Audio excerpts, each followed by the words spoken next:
예, 우리가 출애굽기를 해나가는데요. 출애굽기 전체는 역사적인 기록입니다. 또 이야기입니다. 그러나 세상에 많은 그런 이야기 중에 하나의 이야기는 아닙니다. 출애굽기의 핵심은 무엇을 말하는 것이냐? 관계에 관한 이야기를 말하는 것입니다. 하나님의 백성으로서 이스라엘 민족과 창조자로 섬김을 받으시는 하나님과의 관계에 관한 이야기입니다. 이것이 출애굽기입니다. 그래서 이것은 세상의 역사 이야기가 아니고 하나님과의 관계에 관한 그 이스라엘 역사를 계속해서 말하고 있는 것입니다.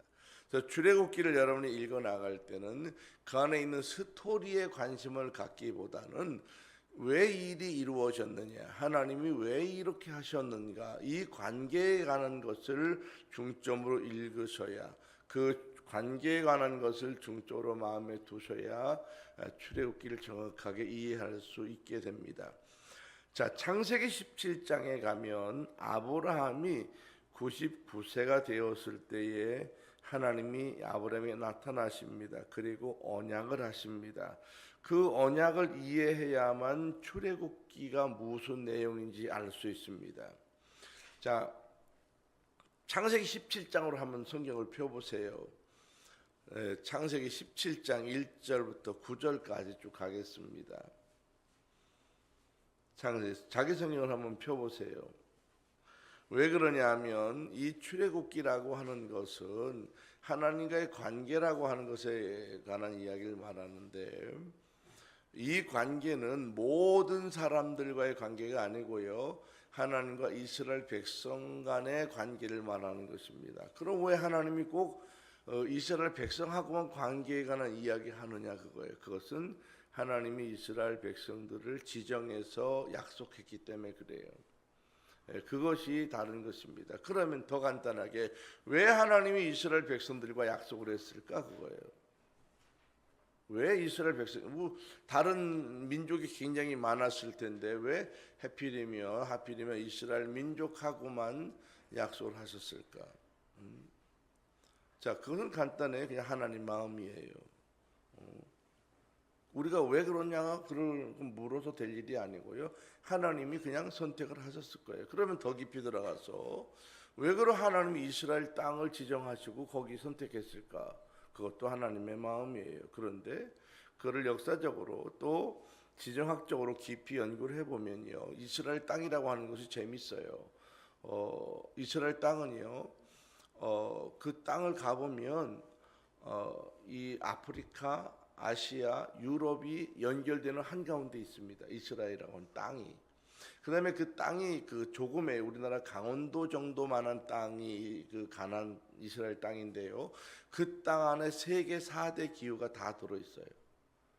만년설이 있어요. 이스라엘 땅을 가면, 만년설 북쪽으로 가면 또 밀림이 있어요. 밀림지대가. 또 사막이 있습니다.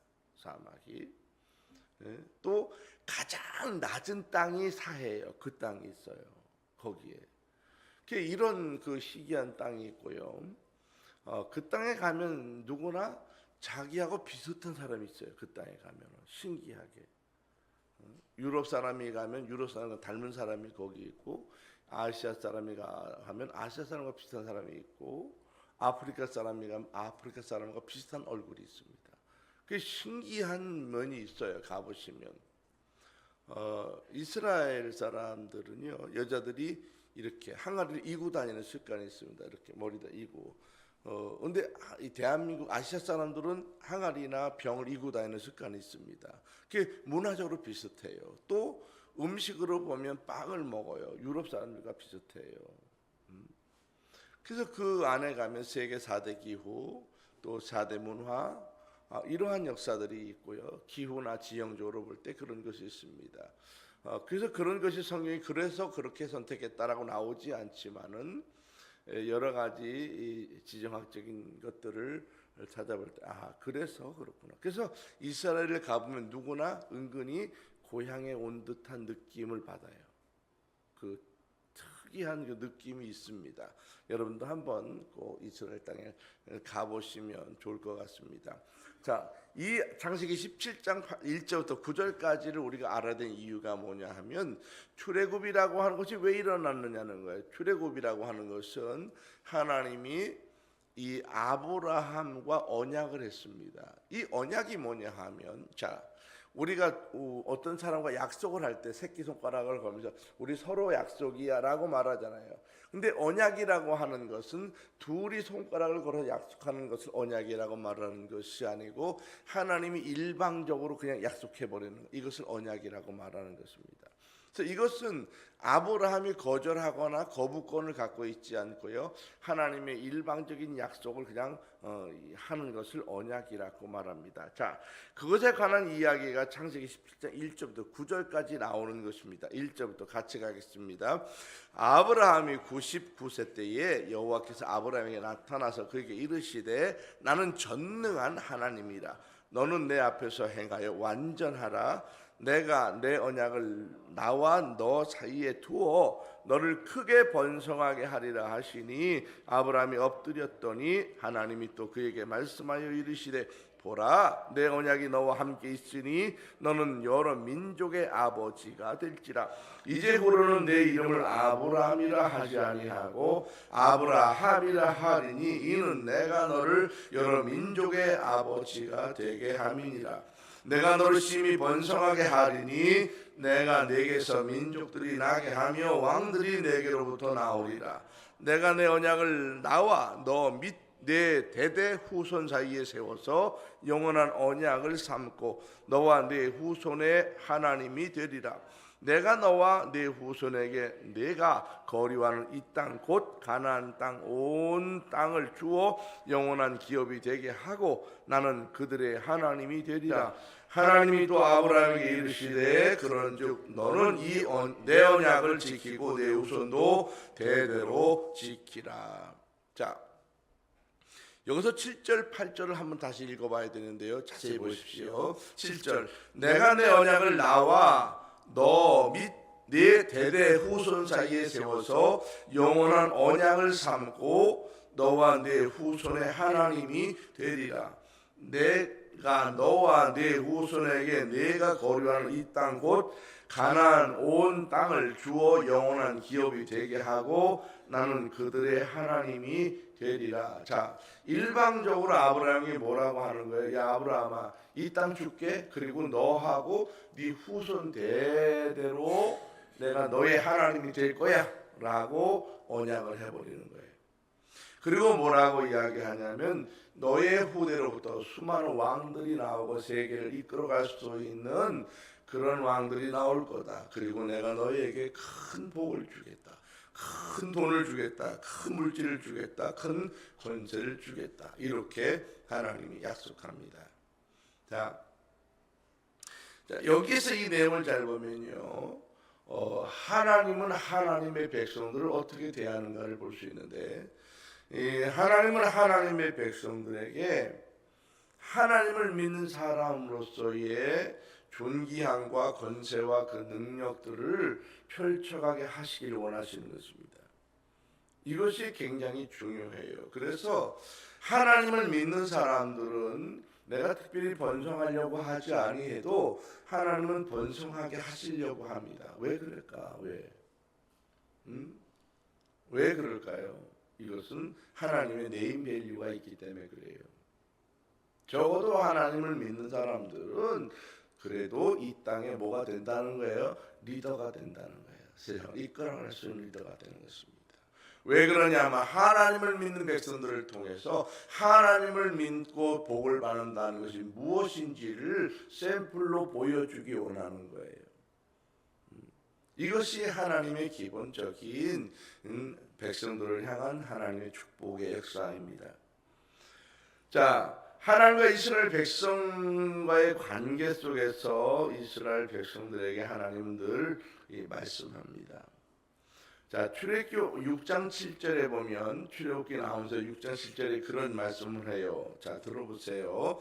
너희를 내 백성으로 삼고 나는 너희의 하나님이 되리니 나는 애굽 사람의 무거운 짐 밑에서 너희를 빼낸 너희의 하나님 여호와인 줄 너희가 알지라.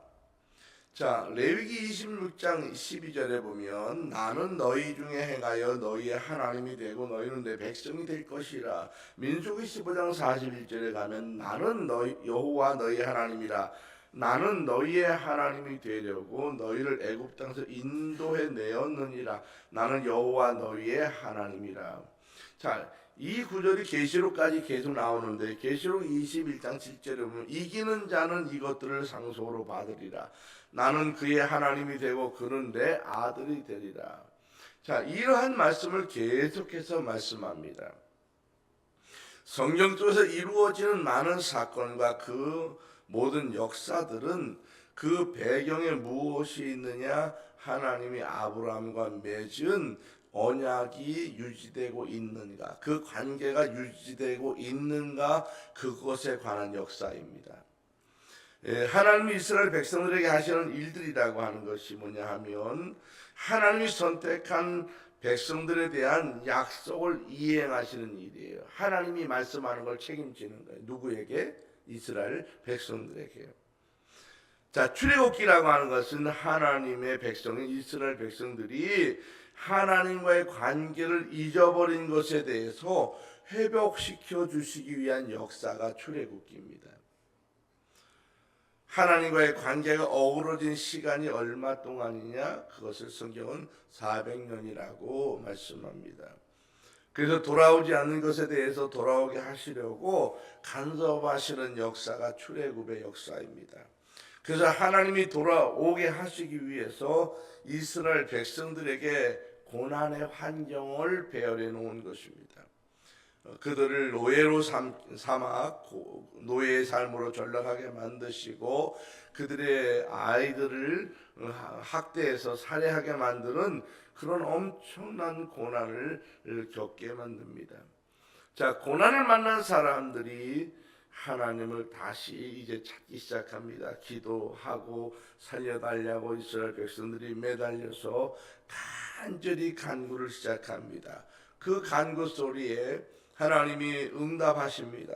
이스라엘 백성들은요, 이제 그 하나님의 역사 가운데 역사하는 게 뭐냐면 구원할 사람들을 하나님이 준비해 보내신다는 것입니다. 그 사람이 바로 모세입니다. 모세를 통해서 하나님과의 그 세밀한 소통을 이루어가게 하시는 것입니다. 하나님은 사람을 통해서 역사하십니다. 하나님이 직접 역사하시면 좋습니다. 그렇게 하지 않는 것은 이것이 하나님의 방식이기 때문입니다. 하나님이 모든 사람을 직접 간섭하시면 어떤 일이 벌어지느냐? 살아남을 사람이 없어집니다. 그럼 하나님 왜 사람에게 직접 간섭하지 않고 그렇게 중간 대표자, 연결할 사람들을 세워놓느냐 그거예요. 여러분 그런 생각을 안 해보십니까? 하나님 여러분의 개별적으로 탁 직접 역사하시면 얼마나 좋겠어요. 꿈에도 나타나시고 갑자기 나타나면 오늘 저녁에 우리 주님 우리 집에 와서 야 하고 이름 다 부르고 나타나 말씀하시고 이러면 얼마나 좋아요. 그런데 그렇게 하면 안 된다는 거예요. 왜 그럴까요? 여러분 그런 생각 안 하십니까? 만약에 그런 일이 벌어지면 어떤 일이 벌어질 것 같아요? 그런 일이 벌어지면 여러분 이미 죽은 사람이에요. 왜 그러냐 하면 하나님은 속성 자체가 죄인과 함께 있지 못해요. 그래서 죄의 문제가 생겨서 직접 오시면 그 죄의 문제 때문에 돌격하는 역사, 자동 반응이 일어나서 그 사람은 죽게 됩니다. 그 죄의 심판이 즉시 일어나는 거예요. 이것은 하나님의 속성 가운데 있는 것입니다. 그래서 하나님이 직접 우리에게 나타나서 하지 아니하시고 반드시 대언자를 쓰는 것입니다. 그래서 이 대언자가 누구냐 하면 구약 성경에서는 대제사장을 대언자로 쓰시게 됩니다. 그래서 하나님 앞에 나가고자 하는 사람은 대제사장을 통해서 하나님 앞에 나아가지 자기가 직접 나가는 일은 없습니다. 신약 성경에 와서 하나님 앞에 대언자로 누가 섰느냐? 그리스도가 섰습니다. 그 예수 그리스도가 지금 우리에게 와 있습니다. 그래서 우리는 언제나 기도할 때 예수 그리스도 이름으로 기도합니다라고 우리의 기도를 마칩니다. 자, 그럼 지금은 예수 그리스도가 없습니다. 그럼 누가 우리의 대언자가 되는 것입니까? 바로 그것은 성령이 그 역사를 대언하시는 것입니다. 하나님의 성령께서 우리 가운데 오셔서 우리에게 역사하시고 대제장이신 예수 그리스도의 사역을 우리에게 대변자로 오셔서 말씀하시는 것입니다. 그래서 우리가 기도할 때마다 하나님의 성령으로 우리에게 오시고 감동하시고 깨닫게 하시는 중보적 역할을 감당해 가시는 것입니다. 오늘 출애굽기 14장은 모세를 통해서 하나님의 말씀을 전하시는 특별한 역사적인 시간입니다. 이스라엘 백성이 지금 홍해 앞에 모여 있습니다. 홍해 앞에 다른 길이 없습니다. 이것을 보여줍니다. 여러분 여기를 이해를 잘해야 됩니다. 우리는 출애굽기를 이미 읽었기 때문에 홍해가 갈라진다 이런 생각을 하고 있습니다. 그런데 이스라엘 백성들은 한 번도 바다가 갈라진다고 하는 생각을 해본 일이 없어요. 그래서 지금 홍해 앞에 서 있어요. 이렇게 어떤 마음이 들 것 같아요? 막막합니다. 길이 없습니다. 바다가 가로막혔습니다. 갈 곳이 없습니다. 갇혔습니다. 뒤에선 어떤 일이 벌어졌습니까? 바로 왕이 마음이 완악해져서 병거 600대를 끌고서 온갖 지휘관을 다 동원해서 데리고 옵니다. 자, 이 사건을 잘 봐야 되는데요. 병거가 600승이다 라고 하는 것은 지금으로 말하면 탱크가 600대라는 말이에요. 그러면 이 당시에 이 시대에 가장 잘 사는 나라가 최고의 권력을 가진 나라가 애굽인데 이 애굽이 농기구를 들고 농사짓는 이스라엘 백성들에게 전차를 몰고 왔다. 그거예요. 전쟁하는데 막대기 들고서 싸우겠다는 사람에게 칼 들고 온 사람하고 지금 전쟁하는 꼴이에요. 더 확대한다고 하면 우리나라 같이 이런 한반도의 작은 나라가 미국 같은 강대국하고 서서 전쟁을 한다 생각해봐요. 미국의 전략자산 몽땅 다 동원해서 한국에서 전쟁을 한다. 이기겠어요? 불가능한 일이에요.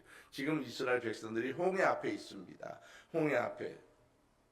우리는 성경을 읽었기 때문에 바다가 갈라진다고 하는 생각을 하기 때문에 이들이 얼마나 두렵고 얼마나 길이 없고 얼마나 막혔는지를 이해하지 못해요. 그런데 이들은 지금 갈 곳이 없는 사람들이에요. 뒤에는 애굽이 지금 어마어마한 전략 자산을 갖고 쫓아와서 위협하고 있습니다. 자, 이런 상태에 지금 이스라엘 백성들이 서 있습니다. 어찌할 수 없는 상황이 되었습니다. 이렇게도 저렇게도 죽음이라고 생각합니다. 이 상황에서 이들의 반응을 성경은 이렇게 설명합니다. 14장 10절부터 12절까지 이들의 반응이 나와요. 잘 보십시오. 성경으로 가보십시다. 자, 10절입니다. 바로가 가까이 올 때 이스라엘 자손이 눈을 들어 본즉 애굽 사람들이 자기들 뒤에 이른지라 이스라엘 자손이 심히 두려워하여 여호와께 부르짖고 자 그들이 또 모세에게 이르되 애굽에 매장지가 없어서 당신이 우리를 이끌어내어 이 광에서 죽게 하느냐 어찌하여 당신이 우리를 애굽에서 이끌어내어 우리에게 이같이 하느냐 우리가 애굽에서 당신에게 이른 말이 이것이 아니냐 이르기를 우리를 내버려 두라 우리가 애굽 사람을 섬길 것이라 하지 아니하더냐 애굽 사람을 섬기는 것이 광에서 죽는 것보다 낫겠노라. 자 10절부터 12절까지 이스라엘 백성들이 하는 말이에요. 이 반응을 정리해 보면 세 가지입니다. 첫 번째는 여호와께 부르짖었다는 말이고, 두 번째는 모세를 원망했던 말이고, 세 번째는 과거를 돌아보면서 집착했다는 말이에요. 자, 이스라엘 백성들이 갈 곳이 없이 갇혔어요. 홍해바다 앞에서 들어갈 수도 없고 뒤에 쫓아오는 군대를 보고 항복할 수도 없어요. 왜 그랬을까? 여러분 생각에 이스라엘 백성들이 모세에게 하는 이야기를 잘 들어보면 이스라엘 백성들이 다 애국 군대에 쫓아가서 나 원래 나올 마음이 없었어요. 나를 도로 가게 해주세요. 이렇게 말할 것 같지 않아요? 근데 그것도 안 된다고요. 왜 그랬을까? 생각해 보십시오. 애국 군대는 어저께 그저께 어떤 일을 당했어요? 자기 집에 아들이 다 죽었어요. 동물도 다 죽었어요. 그들의 마음은 어떻게 해서 저놈들을 다 가서 죽여버려야 되겠다 그러는 이 복수심이 가득 차고 왔다고요.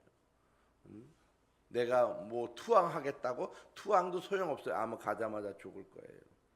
그래서 투항한 용기도 못 내요. 바다에 건너가자니 건너갈 수도 없어요. 길이 없습니다. 이 사람들이 막혔습니다. 그래서 이 사람들은 첫 번째 무슨 일을 합니까? 부르짖었다. 길이 막힌 이스라엘 백성들이 어떻게 부르짖었을까? 여러분 어떻게 했을 것 같아요? 제 생각에는 아마 세상에서 제일 큰 목소리로 소리를 질렀을 거예요. 난리를 치고 하나님께 소리를 치고 아마 기도했을 것입니다. 자, 그런데 그렇게 요란하게 기도해놓고 모세에게 원망했습니다. 그리고 또 자신들이 지난번에 애굽에서 우리 내버려두라고 말하지 않나, 그게 맞았지 않냐고 그들이 지금 주장을 하고 있습니다. 그러면 왜 기도했을까? 그것도 그렇게 요란하게 법석을 던져서 왜 기도했을까? 그거예요. 왜 기도했을 것 같아요? 급하니까 기도한 거예요. 급하니까. 그러나 기도가 무엇인지 이 사람들은 모르고 있는 것입니다.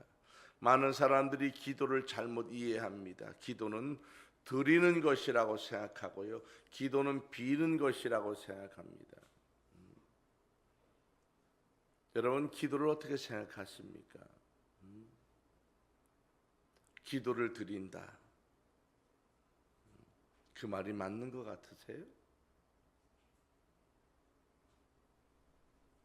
자, 이 기도를 드린다고 하는 용어 자체는 기독교 용어가 아닙니다. 기독교에서는 기도를 드린다라고 하는 말을 쓰지 않아요. 이것은 무교적인 용어입니다. 치성을 드린다 그런 말을 쓰지요. 치성을 드린다. 옛날에 보면 가난하고 어려고 할 때 달이 뜰 때에 천지십력게 비나이다 하는 말이에요. 이게 빈다는 말이에요. 이게 드린다는 말이에요. 치성을 드린다, 빈다는 거예요. 우리 기도라고 하는 것은 하나님 앞에 비는 것을 기도라고 말하지 않습니다. 이금 이스라엘 백성들이 길이 없어서 막혔을 때에 이들이 소리 지르고 난리치고 하는 이 기도는 기도가 정확히 아니고 뭐예요? 기도, 주문을 외우는 것 같은 거예요. 기도가 무엇일까? 더 간단한 이야기를 생각해 보겠습니다. 두 사람이 이야기를 합니다. 두 사람이 이야기를 막 하는데요, 여러분 이야기를 두 사람이 잘하려면 어떻게 해야 되느냐는 거예요. 이야기를 두 사람이 서로 잘하려고 해. 그럼 어떻게 해야 돼요? 여러분 이야기를 잘하려면 첫 번째 해야 될 일은 상대방의 이야기를 잘 들어야 되는 거예요. 그래야 내가 이야기를 할 수 있는 것입니다. 이야기를 못한 사람은 어떤 사람이냐면 상대방의 이야기를 듣지 않고 자기 말을 막 해요. 막 그냥 자기 주장을 해요. 그러면 둘 다 이야기가 되지 않는 것입니다. 내 말만 한다고 하는 것, 이것을 이야기를 나눴냐? 이야기를 나눈 게 아니에요. 하나님 앞에 내가 소리 지르고 기도했다고 해서 하나님께 내가 기도를 드렸다? 여러분 기도는 드리는 게 아니에요. 기도를 나누는 거지. 기도도 마찬가지입니다. 내가 큰 소리 쳤다고 해서 기도를 잘한 것은 아닙니다. 기도는 하나님이 나에게 하시는 말씀을 잘 듣는 것이 기도입니다. 사람들은 들리지 않는다고 말합니다. 당연합니다. 안 들립니다. 그것은 하나님은 영이시기 때문입니다. 내가 하나님의 말씀을 잘 들으려면 내가 영적인 상태가 되어야 되는 것입니다. 내가 영적인 상태가 되려면 하나님의 음성이 들릴 것입니다. 내가 큰 소리치고 악을 쓰는 것은 아직도 내 힘으로 기도하는 것일 수 있습니다. 기도는 내가 하나님과 같은 영적인 상태가 되면 잘 들릴 것입니다. 모세를 보십시다. 모세가 영적인 사람이 될 때까지 얼마나 걸렸을까? 모세가 영적인 사람이 되기까지 얼마나 걸렸을까? 그 사람은 40년이 걸렸습니다. 모세가 애굽에서 사람을 죽이고 나온 그 나이가 몇 살이냐 하면 40살이에요.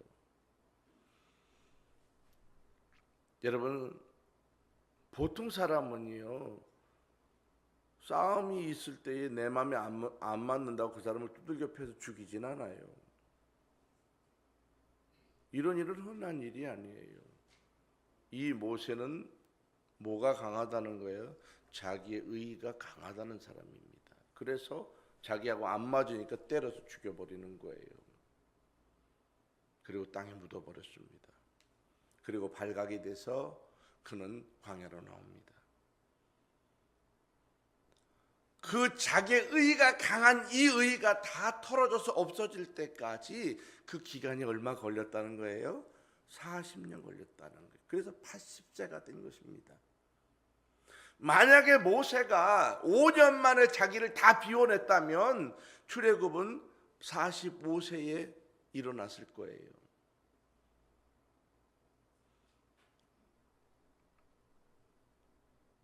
그러한 사람의 인간적인 기질을 다 버리고 하나님의 음성을 들을 수 있을 때의 나이가 80세라고 하는 것입니다. 사람이 하나님의 음성을 들을 수 있을 정도의 영적인 상태가 쉽지 않다는 것을 말하는 것입니다. 그 정도의 영적인 상태가 여러분 된다고 하는 거, 그거 쉽지 않아요. 그 다음부터 그래도 어렵지 않게 여러분 내가 영적인 상태가 되면요, 하나님의 음성이 쉽게 들려와요. 하나님의 음성을 들으려고 애써서 듣는 게 아니고요, 들려오는 거예요. 모세는 왜 그리 40년이라고 하는 시간이 걸렸을까? 그만큼 자신을 버리는 시간이 길었기 때문일 수 있습니다. 세상에서 제일 버리기 어려운 것이 바로 자신입니다. 자신이 무엇입니까? 자기가 가지고 있는 모든 것입니다. 자신이라고 하는 말은 자기가 곧 신이다, 그런 말입니다. 너 자신 있어? 그런 말 속에, 그 말 속에 네 안에 신이 있어, 그 말이에요.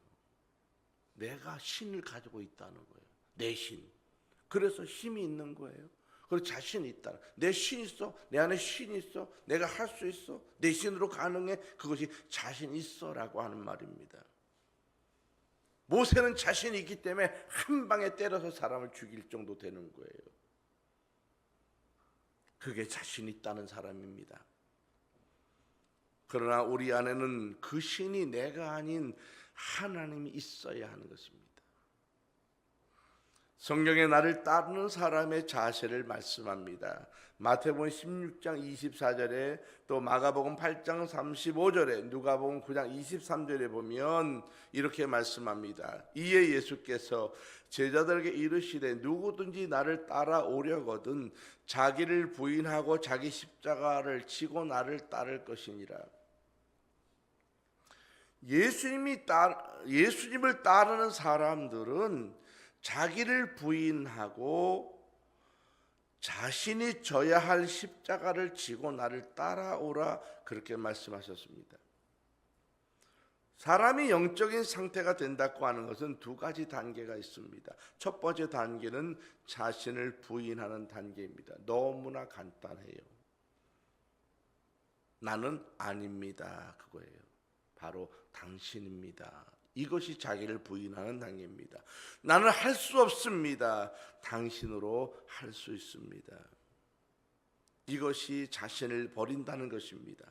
자기를 부인한다는 것입니다. 이것이 완전하게 이루어져야 여러분 영적인 사람이 되는 것입니다. 엄청나게 간단한 말입니다. 그러나 평생 해도 안 되는 사람이 태반입니다. 자기를 버린다는 게 어려운 거예요. 너무나 쉬운 일이지만 안 버려지는 거예요. 그게 사람입니다. 모세는 자기를 버리는데 40년 걸렸어요. 두 번째 단계가 뭐냐면 자기 사명을 행하는 단계가 두 번째입니다. 하나님은 그 사람마다 그 사람에게 맞는 사명을 주시면서 지켜보십니다. 내가 하라고 하는 일에 대하여 감당하고 있는가를 지켜보는 것입니다. 이게 영적인 상태가 됐는가를 보는 거예요. 자, 그것이 자기 십자가를 지고 따른다고 하는 말입니다. 자기 십자가가 뭐냐는 거예요. 자기 십자가는 내가 짊어지는 게 십자가예요? 아니에요. 이 십자가는 주님이 그 사람에게 주는 십자가를 말하는 거예요. 그럼 나에게 무슨 십자가를 줬느냐는 거예요.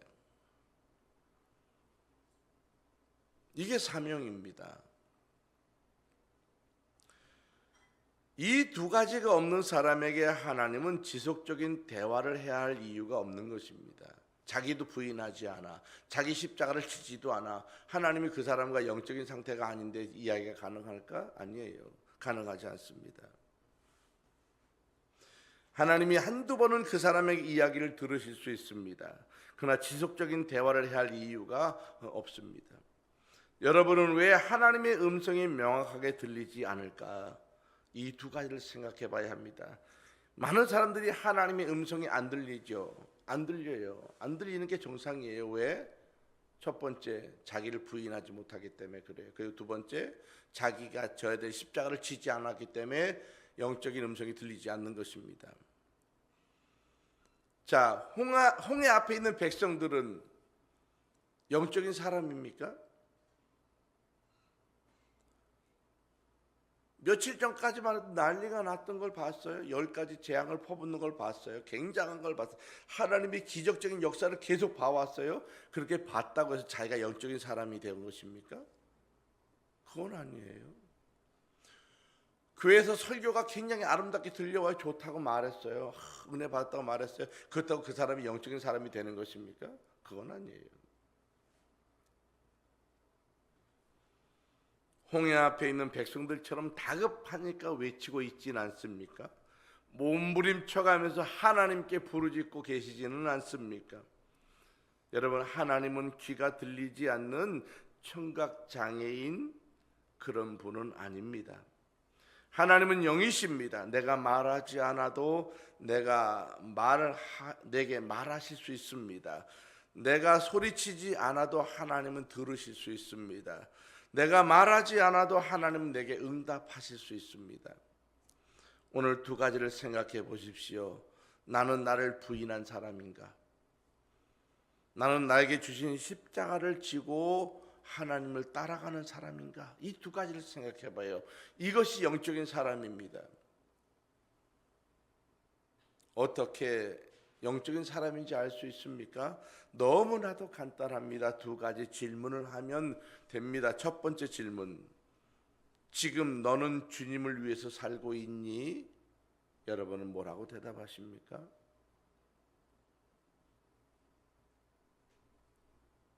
주님을 위해서 살고 계십니까? 자식을 위해서 살고 있습니까? 남편을 위해서 살고 있습니까? 아내를 살고 있습니까? 아니면 명예를 위해서 살고 있습니까? 돈을 벌기 위해서 살고 있습니까? 아니면 여러분이 어떤 목표를 가지고 그것을 위해서 살고 있습니까? 여러분 무엇 때문에 살고 있습니까? 두 번째 질문입니다. 너는 지금 너에게 주님이 요청한 것을 너는 행하고 있냐? 그거예요. 이 두 가지 다 100% 예라고 주저없이 말할 수 없다면 주님의 음성이 들려오지 않습니다. 주님이 말해도 듣지 못합니다. 내가 아직 영적인 사람이 아닐 수 있기 때문에 그렇습니다. 많은 사람들이 착각합니다. 영적인 사람의 기준을 잘못 알고 있기 때문입니다. 산기도를 많이 한 사람, 이 사람이 영적인 사람이로 생각해요. 철야기도 많이 한 사람이 영적인 사람이라고 생각해요. 금식기도 많이 한 사람이 영적인 사람이 생각해요. 목이 쉬도록 악을 쏘고 소리 지르고 기도한 사람이 영적인 사람이 생각해요. 또 기도 시간을 엄청 오랫동안 안에서 기도한 사람이 영적인 사람이라고 생각합니다. 여러분, 성경에 그 어느 곳도 이런 사람이 영적인 사람이라고 나오지 않습니다. 영적인 기준은 두 가지밖에 없습니다. 자기를 부인한 사람, 자기 사명을 감당하는 사람, 이 두 가지입니다. 어떤 사람은 영적인 기준을 회개를 많이 한 사람이라고 생각합니다. 그렇게 말합니다. 왜 그러냐고 물어봤습니다. 회개를 많이 하면 그 사람이 영적으로 깨끗해졌기 때문에 영적으로 맑은 상태가 되었다고 말합니다. 여러분 그런 소리 들어보지 않으셨습니까? 그러나 이것은 엄청난 착각입니다. 그리고 맞는 말 같이 생각되지만 완전히 틀린 말입니다. 회개는 입으로 한다고 되는 것이 아닙니다.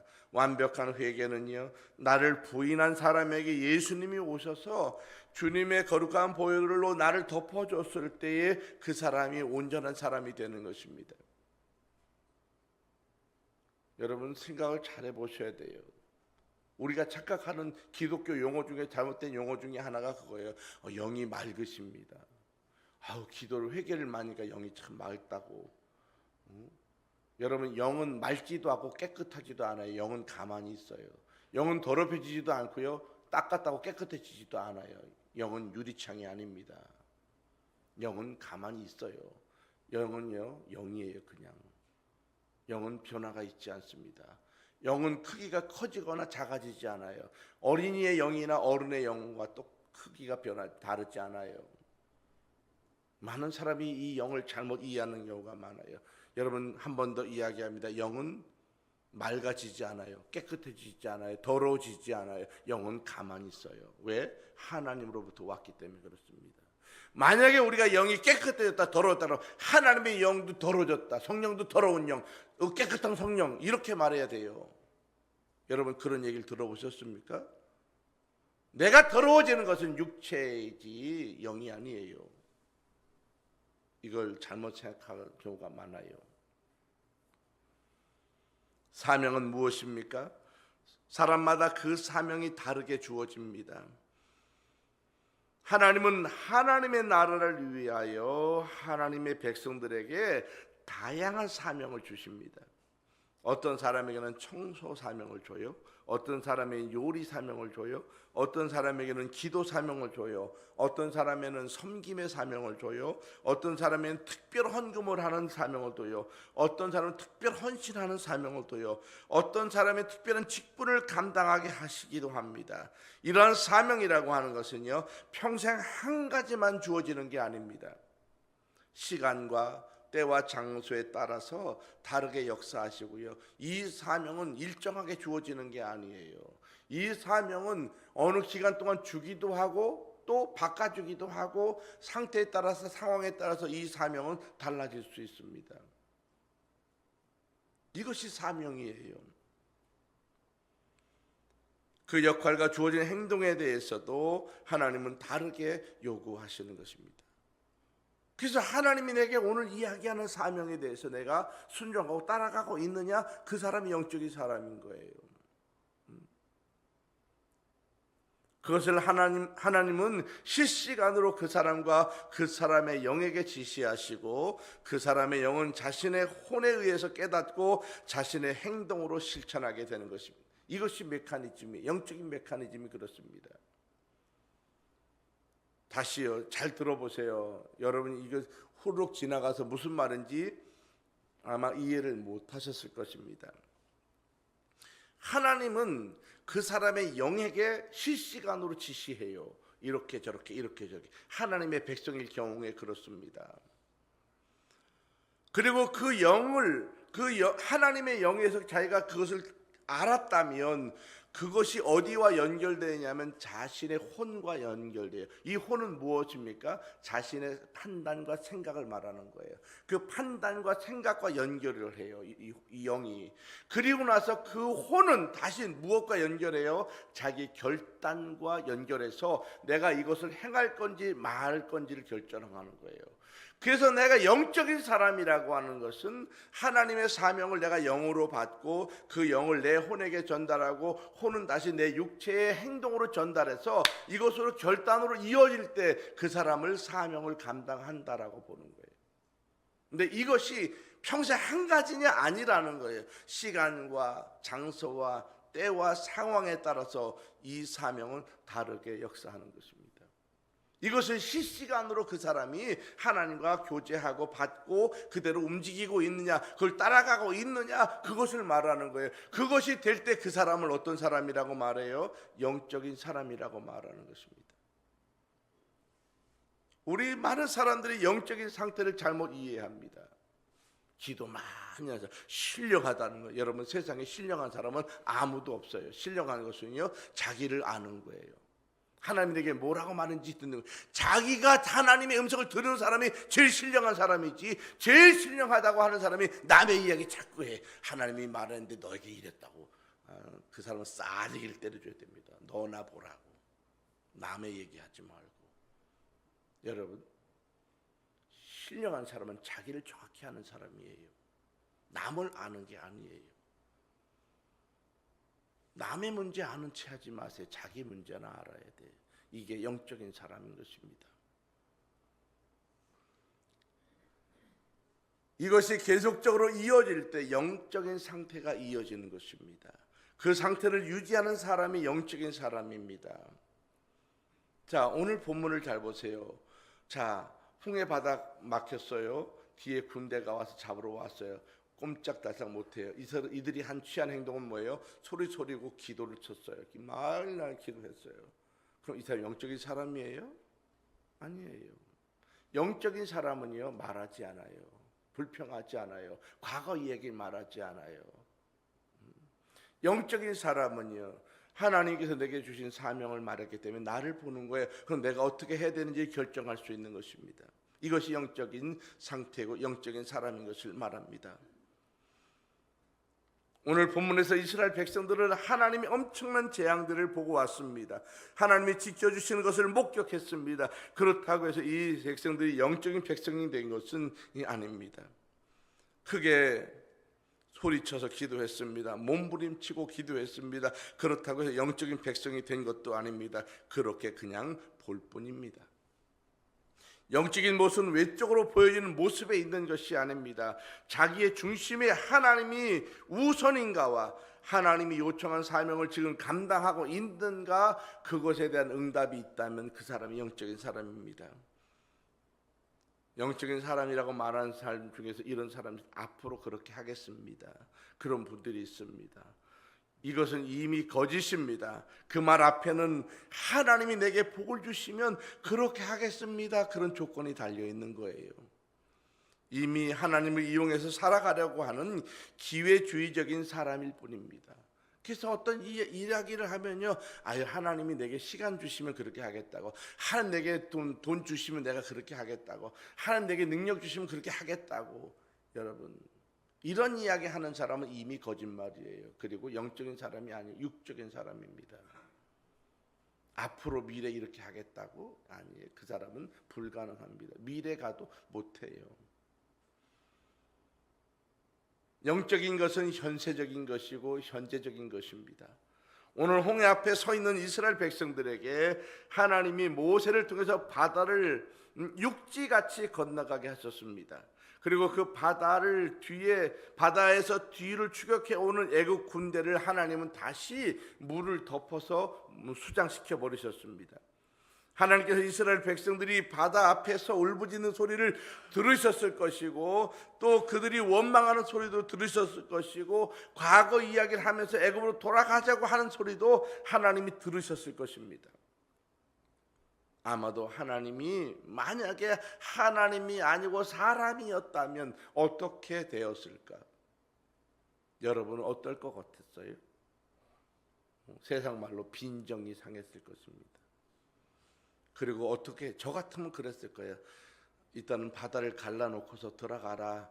그리고 중간쯤에서 얘를 덮어. 뭔 말이 그렇게 많니? 그런데 하나님은 그렇게 하지 않았어요. 이스라엘 백성들을 다 구원해내셨습니다. 그리고 그곳에 쫓아 들어온 애국 군대를 완전히 수상시켜 버렸습니다.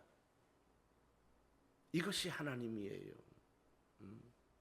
하나님은 무엇을 기다리느냐? 영적인 사람이 되기를 기다리는 거예요. 계속해서. 하나님이 또 참으시고 애국 군대를 수장시켜 주시고, 여러분 하나님의 마음이 무엇이셨을까? 무엇이 있으셨기에 그랬을까?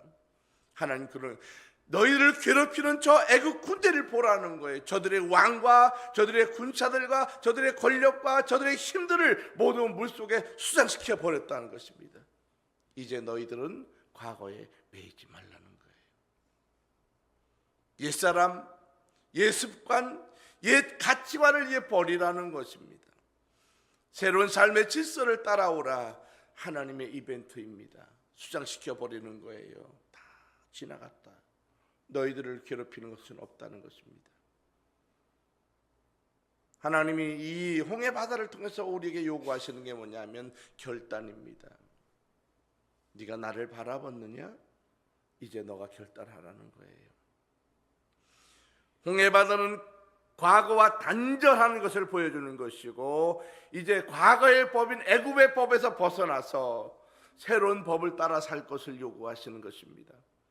과거에는 애굽의 법을 따라서 네가 살아왔느냐? 그러나 이제 홍해를 건넌 사람은 과거와 단절했으니 이제는 새로운 법의 질서를 따라 살아갈 것을 요구하십니다.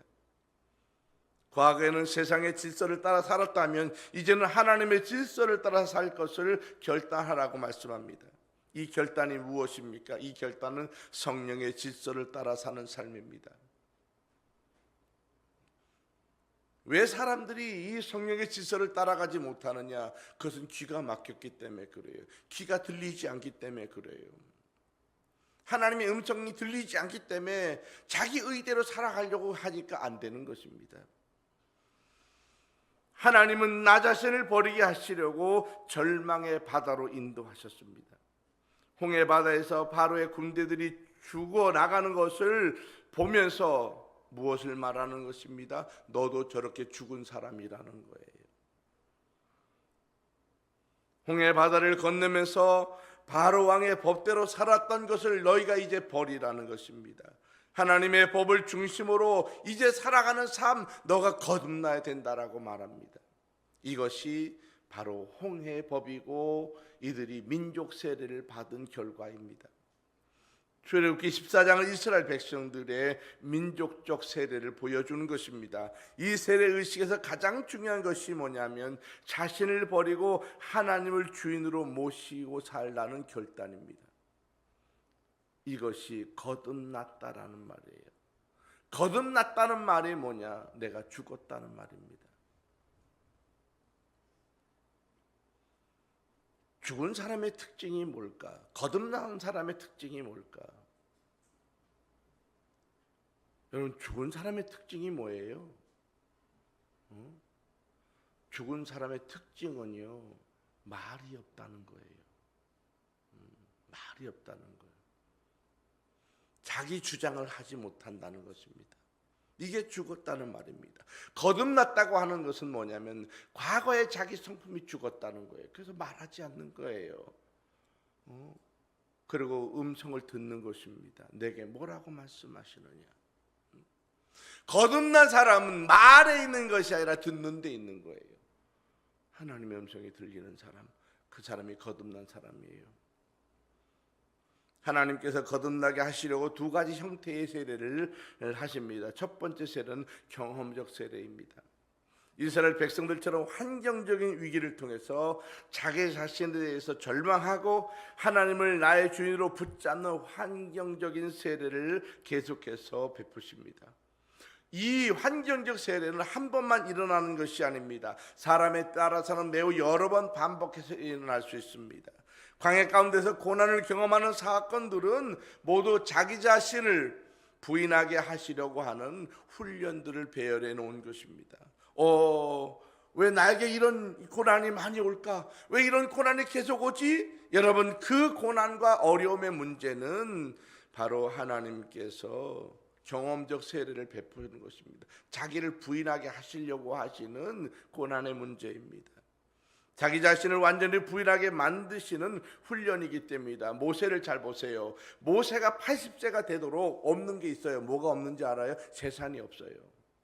그가 마지막까지 40년 동안 처가살이를 했는데 자기 재산 한 개도 없어요. 자기 주권이 없어요. 말할 수 있는 게 없어요. 다 장인이 하라는 대로 하는 거예요. 이게 마지막입니다.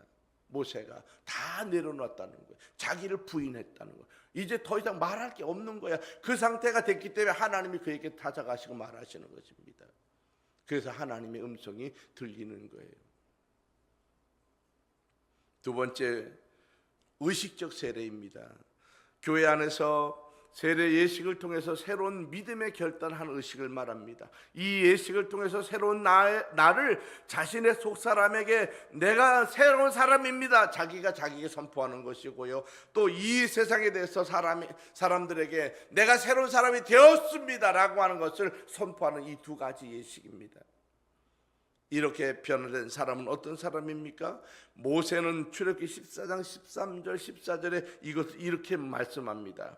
13절 14절입니다. 모세가 백성에게 이르되 너희는 두려워하지 말고 가만히 서서 여호와께서 오늘 너희를 위하여 행하시는 구원을 보라. 너희가 오늘 본 애굽 사람을 영원히 다시 보지 아니하리라. 14절 여호와께서 너희를 위하여 싸우시리니 너희는 가만히 있을지니라. 여러분, 이것이 믿음입니다. 믿음은 내가 무엇을 하려고 해서 되는 게 아니에요. 하나님 내게 역사하시는 것을 듣고 보고 따라가면 되는 것입니다. 모세가 뭐라고 이야기해요? 너가 그렇게 되는 게 아니라는 거예요. 가만히 있으라는, 보라는 거예요. 이것이 자기를 부인한 사람이에요. 자기를 부인하면요, 남의 말을 말하지 않아요. 남의 문제를 말하지 않아요. 누구를 말해요? 자기를 봐요.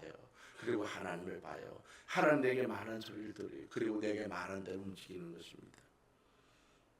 이러한 믿음을 가진 사람을 성경은 뭐라고 말하느냐? 의인이라고 말합니다. 의인은 누구를 말하는 거예요? 자기가 자기를 볼 줄 아는 사람이 의인인 거예요. 영적인 사람은 하나님의 음성을 듣고 그대로 실행하는 사람을 영적인 사람이라고 말합니다. 사랑하는 우리 월드미케 성도 여러분, 이제 여러분 영적인 질서를 따라 살아가십시오. 자기를 부인하십시오. 그리고 하나님에게 주시는 사명, 그것이 무엇인지 내가 실시간으로 받고 그것을 따라서 내가 100% 순종해 갈 때, 그때부터 하나님의 음성이 들릴 것입니다. 그리고 그분을 따라가는 그 삶 자체가, 그것이 영적인 사람의 삶입니다.